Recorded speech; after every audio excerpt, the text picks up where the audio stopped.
অৰুণোদয় নোপোৱা মহিলাসকলকো অৰুণোদয় দিয়া।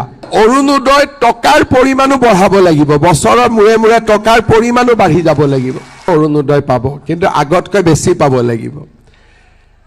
আমাৰ মহিলা উদ্যমিতাই এইবাৰ নমস্কাৰ দৰ্শকসকল, এই মুহূৰ্তত লৈ আহিছোঁ অৰুণোদয় আঁচনি হিতাধিকাৰীসকলৰ বাবে কেইবাটাও গুৰুত্বপূৰ্ণ খবৰ।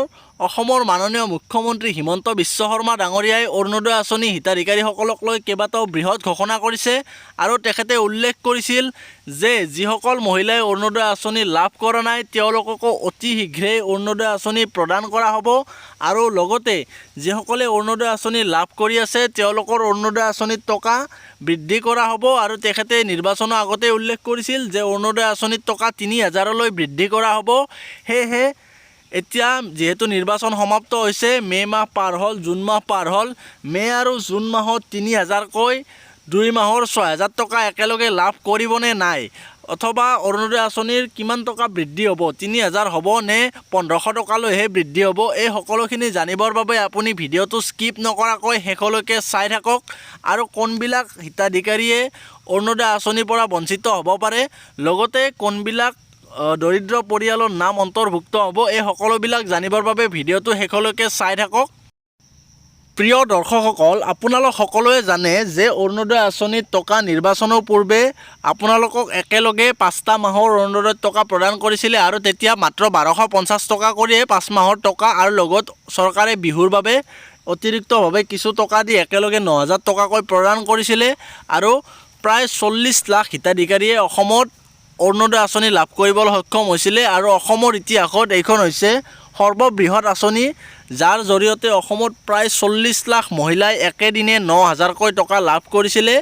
আৰু মুখ্যমন্ত্ৰী মহোদয় ইমানতে স্তব্ধ নহয়, তেখেতে কৈছিলে যে অৰুণোদয় আঁচনি যিসকলে এতিয়াও লাভ কৰা নাই, যিসকল পৰিয়ালৰ ৰেচন কাৰ্ড আছে বা তেওঁলোক দৰিদ্ৰ পৰিয়াল কিন্তু অৰুণোদয় আঁচনি লাভ কৰা নাই, তেওঁলোকক অৰুণোদয় আঁচনি প্ৰদান কৰা হ'ব আৰু অতি শীঘ্ৰে তেওঁলোকক অৰুণোদয় আঁচনি আওতালৈ আনি তেওঁলোককো অৰুণোদয় আঁচনিৰ সুবিধা প্ৰদান কৰা হ'ব। লগতে মুখ্যমন্ত্ৰী মহোদয়ে উল্লেখ কৰিছিল যে অৰুণোদয় আঁচনিৰ টকা সময়ে সময়ে বৃদ্ধি কৰা হ'ব। আৰু কিমান টকা বৃদ্ধি হ'ব বুলি কৈছিলে, তেখেতে কৈছিলে যে অৰুণোদয় আঁচনিৰ টকা ৩,০০০লৈ বৃদ্ধি কৰা হ'ব। যিসকল হিতাধিকাৰীয়ে বৰ্তমান ১২৫০ টকা লাভ কৰি আছে, সকলোৱে নিশ্চয় জানে যে যেতিয়া প্ৰথম অৰুণোদয় আঁচনি আৰম্ভ হৈছিলে তেতিয়া ৮৩০ টকা আছিলে।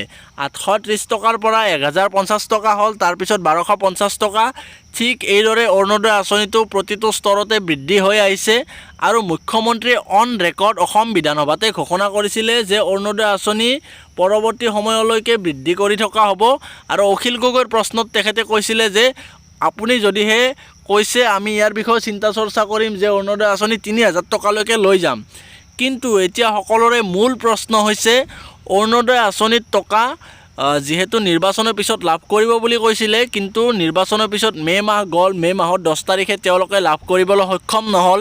তাৰপিছত আহিল জুন মাহ, এতিয়া জুন মাহৰো 10 তাৰিখ পাৰ হৈ গ'ল, আজি 11 তাৰিখ আহি গ'ল, কিন্তু জুন মাহতো তেওঁলোকে অৰুণোদয় আঁচনিৰ টকা লাভ নকৰিলে। ৩,০০০ নহয় ১২৫০ টকাও লাভ কৰা নাই, বা 2 মাহত টকা লাভ কৰাটো দূৰৰ কথা, 1 মাহত টকাও লাভ কৰা নাই। সেইবাবে বহুতে ভাবি আছে যে অৰুণোদয় আঁচনি বন্ধ হৈ যাব নেকি, আৰু বহুতে কৈ আছে যে অৰুণোদয় আঁচনি একেলগে যিহেতু মুখ্যমন্ত্ৰীয়ে কৈছিলে যে নিৰ্বাচনৰ পিছত পুনৰ পাব, কিন্তু যিহেতু পোৱা নাই, বহুতে ভাবিছে তেখেতৰ নাম কাটা গ'ল নেকি।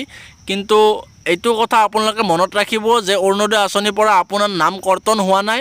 আপুনি অৰুণোদয় আঁচনিৰ টকা লাভ কৰিব আপোনাৰ যদিহে ঘৰত চৰকাৰী চাকৰি হোৱা নাই, আপোনাৰ ইনকাম যদিহে মানে ৰেচন যি দৰিদ্ৰ সীমাৰেখাৰ তলৰ পৰা বাহিৰ হোৱা নাই, অধিক ইনকাম লাভ কৰে, তেনেকুৱা যদিহে হোৱা নাই, তেন্তে আপুনি অৰুণোদয় আঁচনি লাভ কৰি থাকিব। আপোনাৰ অৰুণোদয় আঁচনি কোনোপধ্যে কাটা নাযায়। প্ৰিয় দৰ্শকসকল, অৰুণোদয় 4.0 নতুন আবেদন তথা অৰুণোদয় আঁচনি কিমান টকা সোমাব আৰু কোন তাৰিখে সোমাব বা নতুনকৈ কি কি কৰিব লাগিব, এই সকলোবিলাক সন্দৰ্ভত নতুন আপডেট আহিলে মই এই চেনেলটোত জনাই দিম। তাৰ বাবে আপোনালোকে চেনেলটো ছাবস্ক্ৰাইব কৰি ৰাখিব।